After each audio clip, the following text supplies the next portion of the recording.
everyone. My name is Jiayi. I was born in a beautiful city called Suzhou in southeastern China. And my love for fashion grew in me since a very young age. It was influenced by my mother, who used to add fine embellishment to her clothing only using needle and thread. When I got a little, I learned that she can not only add decoration to her clothes, but she can create fine artworks. This is one of her award-winning artwork called Lilac. The special technique that she applied to this artwork is called embroidery art. Embroidery art is a traditional art style originated in my home city, and it has a history of over 2,000 years. In 2006, embroidery was included in the National Heritage List in China.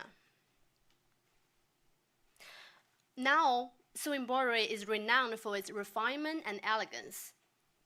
Animals such as goldfish and ducks are typical objects in the creation of embroidery art.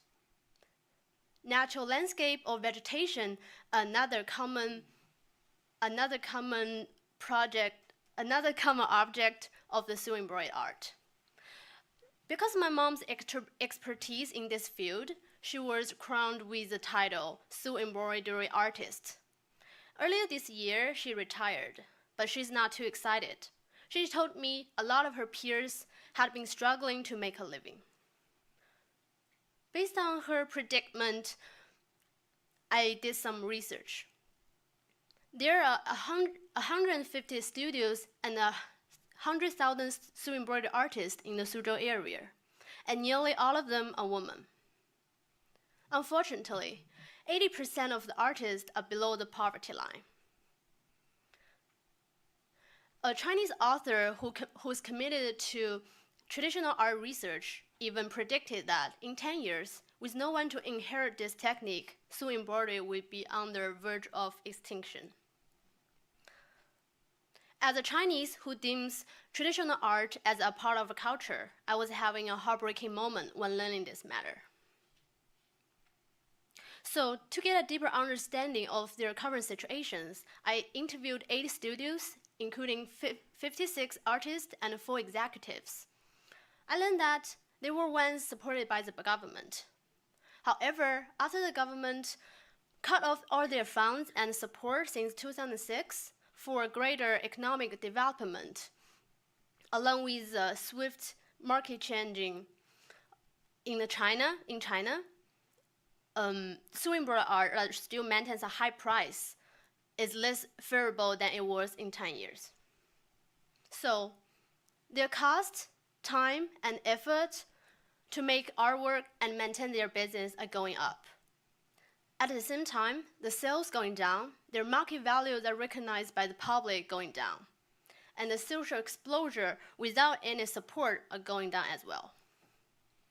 So, with a deeper research and one-on-one interviews, I learned that artists' livelihoods are threatened due to the disconnection from the modern market and lack of exposure. They want more economic opportunities and their value to be recognized. So, how might I increase economic opportunities for embroidery artists? Back in China, a survey I conducted that was answered by 230 adults shows 2 main reasons why people stop buying embroidery. It is too expensive and it lacks modernity. On the artist side, they have a similar concern. We've tried some new themes of the artworks, but without much progress. We need to find out undiscovered space for our technique. It could lead us to grow and develop in a much stronger way. However, without any support, we will have to start from scratch. Incorporating thoughts from both sides, I learned that they need a new market space where they can cater their techniques to modern consumers. This is their current business journey.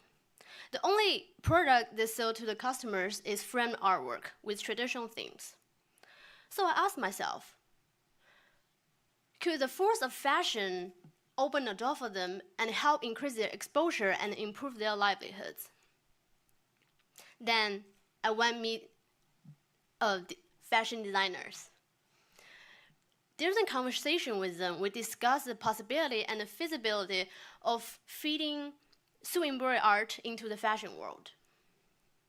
From acknowledging its artistic value of the artworks to taking the essence of their special techniques to applying it on a more modernized form.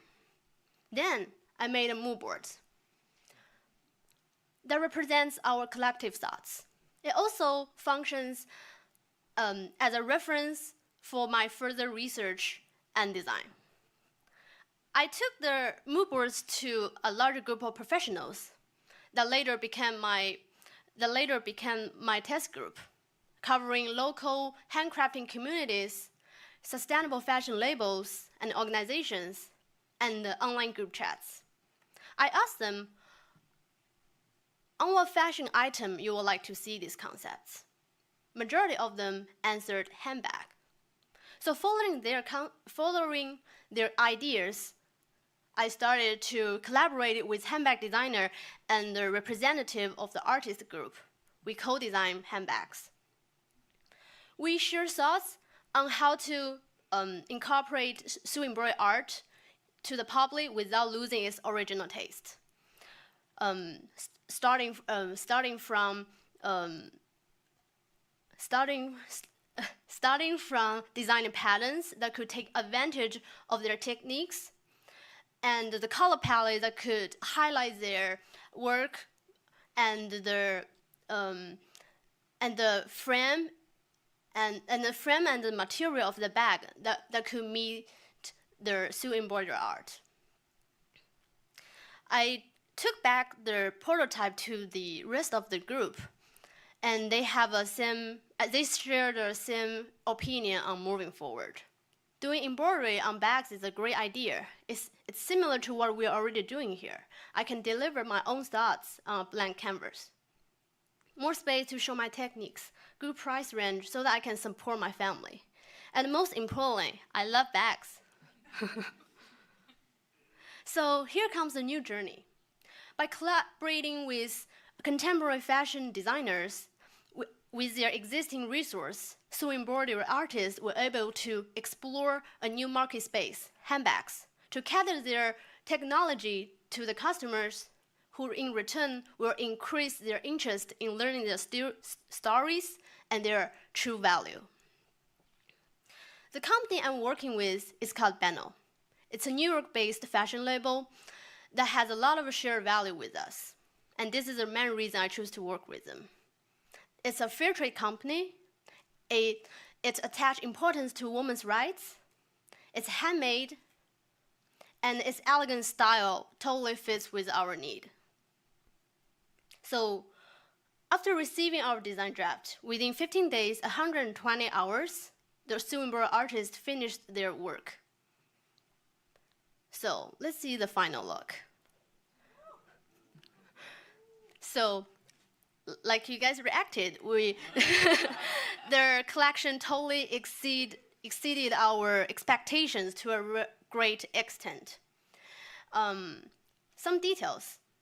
By adding creative thoughts on the original design, the artist delivered a very dynamic and exquisite look. So I named my project the Slow Hands Lab. And to question, can traditional artists keep up with the speed of the modern society and expose their true value? People, you guys can go buy these handbags on Banner website, featuring our project so that the potential customers will be able to learn who made the bags. A special intro tag will also be placed inside the bag with the introduction of our collaboration.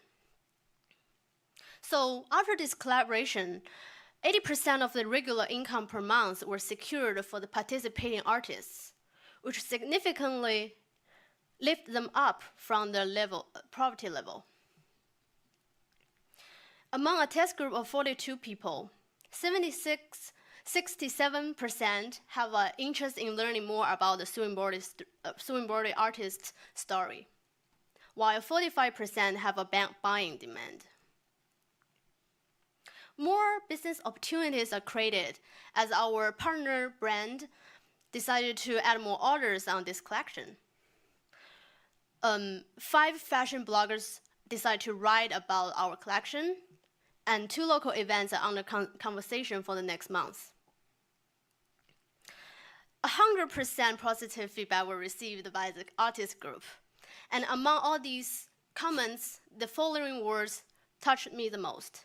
As an embroidery artist, needle is my pen and thread is my pigment.